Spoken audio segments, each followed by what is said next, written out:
America के हटते ही अफगानिस्तान में दबदबा बढ़ाने की फिराक में है चीन। अफगानिस्तान की ट्रिलियन डॉलर खनिज संपदा पर चीन की नजर है, तो चीन की बुरी नजर हर अच्छी चीज पर पड़ जाती है और एक बार फिर वही हो रहा है। अफगानिस्तान को भी कर्ज के जाल में फंसाने की कोशिश में है चीन। चाइना पाक कॉरिडोर को अफगानिस्तान तक बढ़ाने की तैयारी में है चीन।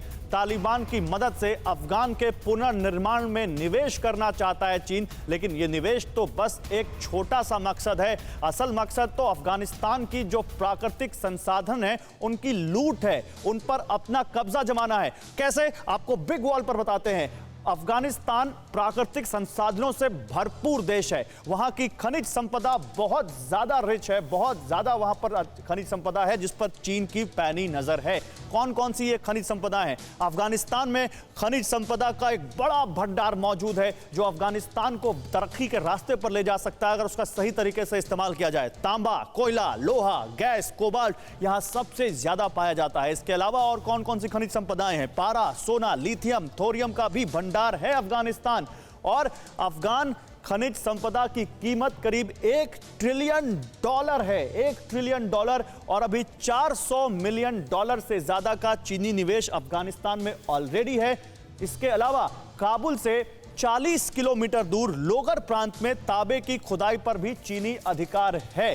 तो यह सवाल है कि क्या ये एक ऐसी चीज है जिस पर चीन की बुरी नजर है? अचल सर, बिल्कुल, देखिए उनका इकोनॉमिक इंटरेस्ट तो है ही है, इसमें कोई दो राय नहीं है। जो आपने नेचुरल रिसोर्सेज के बारे में स्टैटिस्टिक्स दिए हैं ये बिल्कुल ठीक है। और जब अभी डेमोक्रेटिकली इलेक्टेड जो सरकार आई थी, हमारी भी उनसे बातचीत चल रही थी इसके एक्सप्लॉयटेशन के बारे में। कुछ कानूनी अड़चने थी जिसके चलते हुए हम ज्यादा आगे नहीं बढ़ पाए।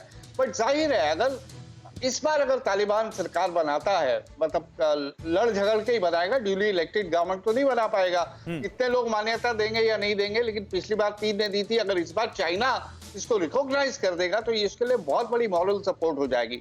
और चाइना के एंट्री अपने इसी पर मनीष करेंगे और ये नेचुरल रिसोर्सेज को। मैं आता हूं सर आपके पास। मनीष, आपकी बात अधूरी रह गई थी, मैंने अचल सर से रिएक्शन लिया इस पर। मान्यता वाली बात, क्या ये तालिबान के लिए भी एक बड़ा चैलेंज है जिसकी तरफ आप इशारा कर रहे थे कि अब उसको दुनिया के दूसरे देशों से भी अपने लिए मान्यता चाहिए कि उसकी सरकार को लोग माने कि हाँ तालिबान की सरकार अफगानिस्तान में है?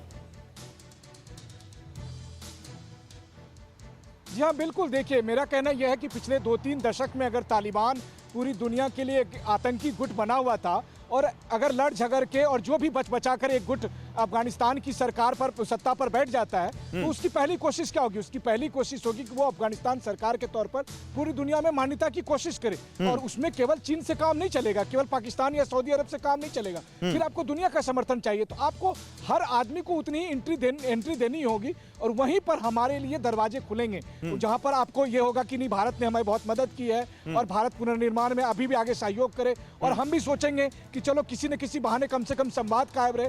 तो मुझे लगता है कि मैं बहुत सकारात्मक हूं। ऐसा नहीं है कि भारत और अफगानिस्तान के रिश्ते एकदम जमींदोज हो जाएंगे। हाँ, ये बात जरूर है कि अभी जो हमें लाभ है उसमें हमें कुछ हिस्सेदारी करनी पड़ेगी। लेकिन देखिए, क्योंकि भारत सरकार कोई दिक्कत नहीं है, इसमें कोई दिक्कत नहीं है। सकारात्मक होना चाहिए, ऑप्टिमिस्टिक होना चाहिए, पॉजिटिव होना चाहिए। लेकिन सिवाय सर, जब चीन जितने और काबुल जो तालिबान सरकार आने वाली है या आ सकती है वो इतने पास हो और इतने तराने गाए मोहब्बत के, तो दिक्कत तो वहां पर पैदा होती है, नहीं होती है? देखो, इसमें शक नहीं गौरव कि चीन एक बहुत बड़ा मेजर रोल प्ले करेगा अफगानिस्तान में, और तालिबान किसी हद तक वहां आएगा, चाहे तो एक बिगर पार्टनर के रूप में या बिल्कुल अकेला आएगा। तो ये सच्चाई है और हमें मानना पड़ेगा। और ऐसे में सबसे ज्यादा कंट्री जिसके पास डीप पॉकेट्स हैं, जिसके पास काबिलियत है डेवलपमेंट करने की, इंफ्रास्ट्रक्चर डेवलपमेंट और उसके बाद रिसोर्सेज को एक्सप्लॉइट करने की, वो चीन की है। तो तालिबान पक्का चीन को बुलाएगा। लेकिन एक यहाँ पर एक इंटरेस्टिंग खबर है, एक थोड़ी सी अलग तरह की खबर है सर। मैं वो खबर ब्रेक कर दूं, फिर आता हूं आपके पास। देखिए, अफगानिस्तान के हालात से पाकिस्तान बेहाल है,